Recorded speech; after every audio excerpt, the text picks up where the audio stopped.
में दिख रही थी। वैसे तो रेंज का एक्शन है, बट उस रेंज में भी अच्छी मूव दिख रही है। और अनिल जी 10 पॉइंट ही दूर है हम हाई से इस समय, अगर आप देखें एक तरह से डेज हाई पर बाजार ट्रेड कर रहा है। 50 पॉइंट ही सही, क्या बात कर रहे डेज हाई पर हैं? बाजार ट्रेड कर रहा है। 10 पॉइंट दूर है हम। क्या माहौल नहीं लग रहा थी? एकदम वही मैं पूछ रहा कहाँ लग रहा है? हूं। इस समय वैसा नहीं लग रहा, बट है सिचुएशन वैसी है। ये एक सबसे फिटिंग रिप्लाई उन सब लोगों के लिए है जिनको लगता है कि बहुत यूफोरिया है बाजार में, अनाप शनाप तेजी है। बोलो लाइफ हाई के टाइम किसी को लग रहा है लाइफ हाई जैसा माहौल है? नहीं। या तो ये हो सकता है सारे गणेश भक्त डांस करने के लिए अभी वहां पर गणपति विसर्जन में गए, तब तो अलग बात है। बाकी ये इस मार्केट की खूबसूरती खासियत है। Mid cap small cap index सुस्त पड़े हुए हैं। जिस दिन लाइफ हाई बन रहा है उस दिन भी रोज लाल निशान में आपको इंडेक्स दिखता है। तो कहाँ अनाप शनाप तेजी है? कौन से ऐसे स्टॉक्स है जो अनाप शनाप भाग रहे हैं? तो कुल मिलाकर एक्शन पूरी तरह से कंट्रोल्ड है। कंट्रोल्ड एक्शन है इस मार्केट का। आज देखिए, आज हमारा वो stock of the day Ola electric बड़े दिनों बाद भागा। क्या बात हमने बीच में खरीदारी करने की राय भी दी थी 105 108 रुपए के आसपास। तब 130 35 वापस नीचे आया तो काफी लोगों को ये भी लगा अरे ये तो वापस आ गया, ऐसा वैसा सब। हर स्टॉक हर रोज नहीं बढ़ सकता, इसका समय होता है, किसी का कम समय होता है। आज फिर से अचानक से बड़े ब्रोकरेज बुलिश हुए, ये चल पड़ा। सो इन्वेस्टर्स के तौर पे आपको थोड़ा पेशेंस रखना जरूरी होता है कि कभी भी एक तरफा तेजी नहीं होती है, एक तरफा खराब भी नहीं होता। फाइनली करते करते करते सर्किट पे पहुंच ही चुका है, 10% का ही सर्किट है और वो लग चुका है। एनीवे, आज का अब तक का मूड माहौल बता दूं, दीप की सीमित दायरे में कारोबार होता हुआ दिखा है। मिला जुला सा कारोबार है, न बहुत तेजी न बहुत मंदी। लेकिन अगर आप दोनों में से तेजी और मंदी में से एक चुनना चाहें तो ज्यादा आपको तेजी की तरफ का रुझान बाजार का, इसमें कोई डाउट नहीं। क्योंकि वो बॉल पोजीशन जो कहते हैं हम बुल और बेयर्स के बीच में, है ना, वो बॉल पोजीशन बुल्स के पास ज्यादा है। बुल्स के पास बुल्स के पास है ना।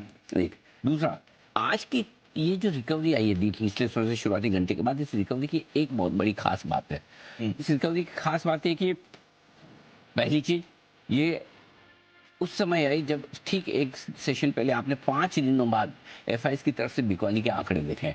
कैश मार्केट में भी स्टॉक फ्यूचर्स में 5,000 करोड़ से दोनों में मिलाकर उन्होंने बिकवाली की है, जो कि किसी हिसाब से छोटा नहीं है। यानी कि एफआईएस आपकी बिकवाली करते हुए दिखे, फिर भी आपका कॉन्फिडेंस हिला नहीं। दूसरा, आज रात फेड की मीटिंग शुरू हो रही है और 2 दिनों की बड़ी अहम बैठक है। चलो आज कुछ नहीं होगा, कल होगा, लेकिन उस मीटिंग के बावजूद अगर आप कमजोर नहीं हो रहे हैं तो इसका मतलब क्लियर कट है कि बाजार का फोकस और बाजार का कॉन्फिडेंस काफी है। इतनी बड़ी इवेंट के पहले मजबूती के साथ बंद होना, एफआईएस की बिकवाली होने के बावजूद रिकवर हो जाना, ये अपने आप में बड़ी बात है, छोटी बात नहीं, ये मान के चले। इसका मतलब ये साफ है कि निचले स्तरों से लगातार बाजार को सपोर्ट मिलता हुआ दिख रहा है और दिग्गज शेयरों में खरीदारी का रुझान थोड़ा सा ज्यादा है। क्योंकि इतनी बड़ी इवेंट के पहले लोग थोड़े से खरीदना तो चाहते हैं लेकिन सेफ्टी के साथ, और सेफ्टी के साथ खरीदने का मतलब ये कि आप क्या खरीदेंगे, लार्ज कैप्स। तो वहां पर खरीदारी ज्यादा बेहतर होती दिख रही, और शायद यही वजह कि आज मिड कैप शेयरों में थोड़ा सा रुझान ठंडा है, वहां पर एक्शन थोड़ा धीमा है। लेकिन ऐसा कुछ नहीं है, लाइफ हाई तो मिड कैप इंडेक्स ने बनाया, उसके बाद थोड़ा ठंडा हुआ है, वापस रिकवर करने की कोशिश भी आपके लिए करता हुआ दिख रहा है। अब आइए आज की रेंज पर आ जाएं, और जो रेंज सबसे इंपॉर्टेंट है आज 25,325 350 बचे हुए समय के लिए मजबूत सपोर्ट का काम करेगा। इस रेंज में आने पर खरीदारी और शॉर्ट कवरिंग दोनों होगी। 25,450 25,500 हल्की फुल्की रुकावट की रेंज है। 25,500 के ऊपर निफ्टी ब्लू स्काई जोन में चले जाएगा, जहां से और तेजी बढ़ेगी। बैंक निफ्टी का जहां तक सवाल है 51,925 52,075, ये 125 150 पॉइंट की रेंज है। ये आपके लिए आज बहुत मजबूत सपोर्ट का काम करने वाली है बचे हुए समय के लिए। और ऊपर में 52,450 से लेकर 52,525 तक जाने की कोशिश बैंक निफ्टी की हो सकती है। इस रेंज में कहीं जाकर रुक सकता है। उससे पहले एक छोटी सी रुकावट बैंक निफ्टी के लिए है, वो है 52,350 के आसपास। वहां हल्का फुल्का रुका तो रुका, नहीं तो आगे भाग जाएगा। ये आपके लिए बैंक निफ्टी बनाए। कहाँ है तेजी? आईटी शेयर बढ़िया रिकवर होते दिखे। अच्छी बात है कि नेस्डेक थोड़ा सा घटा है 5 दिनों की तेजी के बावजूद। उसके बाद भी आईटी शेयरों में कमजोरी के रुझान नहीं है, मजबूती के रुझान है। नंबर 1 गैस स्टॉक्स आज यूबीएस ने चलाई दिए। मेटल शेयरों पे हमने स्टैंस चेंज किया, तब से मजबूती में है। हम कह चुके कि अब नेगेटिव से न्यूट्रल हो जाइए, थोड़ा बहुत तेजी कीजिए, यहाँ से एक रिकवरी का केस बनता है, बन भी रहा है। मेटल शेयरों में एक अच्छी तेजी होती हुई आपको दिख ही रही है। खाली पीएसयूज थोड़े से कमजोर हैं आज के सेशन में, वो भी डिफेंस से रिलेटेड और दूसरे PSUs. Gas PSUs, power PSUs ठीक, गैस पीएसयूज ठीक है, लेकिन कोई HAL, PFC, REC, BL kind of share थोड़े से आज कमजोर है। तो मिला जुला सा कारोबार पीएसयू स्टॉक्स में भी आपको देखने को मिलेगा। तो ओवरऑल मूड माहौल अगले 1.5 घंटे के लिए फिट, ठीक और बढ़िया चुस्त दुरुस्त है। ऑल राइट, सब अच्छा है, फिट है बाजार एकदम, और स्टॉक्स में तो हमें एक्शन आते हुए दिख ही रहा है। तो यहाँ पर भी नजर रखेंगे। स्टॉक्स की भी बात करेंगे, अनिल जी के कुछ रिकमेंडेड स्टॉक्स हैं, वहां पर भी आपको बढ़िया तेजी आती हुई दिख रही है, उनके बारे में हम बात करने वाले हैं। आइए एक बार कुशल और ऊपर से बात कर लें। उसको पहले दीप एक सवाल ये भी आ रहा है कि ट्रेडर्स इस मार्केट में क्या करें, क्योंकि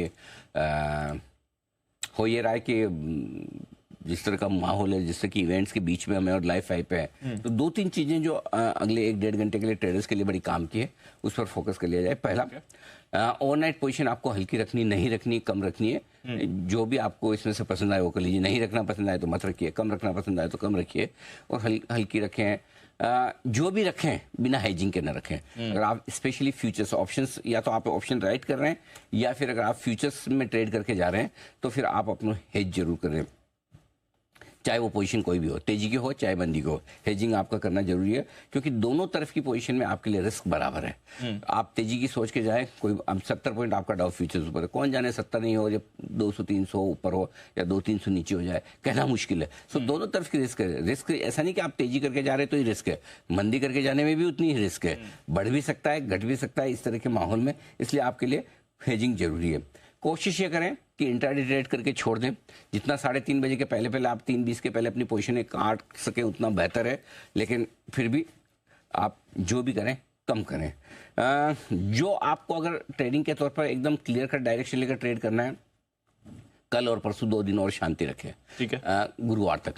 परसों सुबह वैसे तो आपके लिए कहने के लिए संकेत मिल जाएंगे, क्योंकि कल रात अमेरिका को जो रिएक्शन देना दे देगा, लेकिन फिर भी परसों हमारी वीकली एक्सपायरी भी है, तो वीकली एक्सपायरी के हिसाब से भी थोड़े बहुत ऊपर नीचे हो तो भी कोई टेंशन नहीं। सो ओवरऑल ये आपके लिए रुझान है, इस हिसाब से आपको ट्रेडर्स को पोजीशन रखनी है, और इन्वेस्टर्स को अभी कुछ नहीं करना, इग्नोर करना है।